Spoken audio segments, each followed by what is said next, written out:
It's hyperbola time. So we have to graph the hyperbola. Luckily, look, we're in standard form. While we're there, we'll state the center, the vertices, find the foci, and get the slopes of the asymptotes. Remember that with hyperbola, those equations are slightly different. You have to pay attention to, first, that there's a minus, making it hyperbola. Second, that x is the first fraction, because that tells you where to locate the vertices, and it tells you make sure you get the center in the correct order. So, first, since it's in standard form, we will state the center, which will be located, remember opposite in parentheses, so we're going to have -4, -2 for the center. I'm going to put a little x at -4, -2. Pretend that's right at -4, -2. The vertices. To find the vertices, recognizing that x is the first fraction, meaning the vertices will be going horizontally, we make the little box to produce the asymptotes, locating the vertices. We take the square root of the denominators, so the vertices will be right and left 4 units from the center. That will also construct the box. Let's put those marks on. So from the center, I'm here at the center, I need to move 4 units, make a mark right, 4 units, make a mark left. Those are the vertices. So I'm going to put big dots there. Looking at this fraction, I need to take 5 units, the square root of 25 is 5 units from the center up, make the mark, so where are we? That'll put us at 3 up there, and 5 units down, which will be around 7, make a mark there. But that's just for the box, not the vertices. Put those on, 5 units. Where were we? 3 and 5 units down, -7, make a mark. So, vertices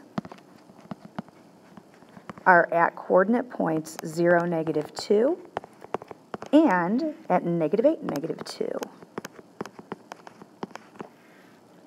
Construct the box. Go back over there. Yours should look a lot better than mine with this stylus. There's our box with our vertices. Remember how to make the asymptotes now.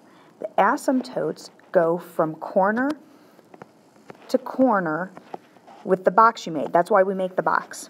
So my asymptotes will be crossing right through the center, corner to corner, both diagonals. The hyperbola themselves are from the vertices going up to the asymptotes, but not touching. That's the definition of an asymptote. So I draw those in. Those are the hyperbola. And we can finish the last 2 parts, which are finding the foci and the slopes of the asymptotes. Well, the slopes of the asymptotes, we can get that real quick right now. Those slopes are equal to positive and negative. Positive and negative because we have an asymptote going left to right up and left to right down, one positive, one negative. And the slopes are the same as the slope from the center out to the corner. So rise over run, rise over run. What did it take to make the box? Up 5 over 4. So that's the slopes, positive and negative 5/4. So we have the center, the vertices, the slopes. Let's get those foci now.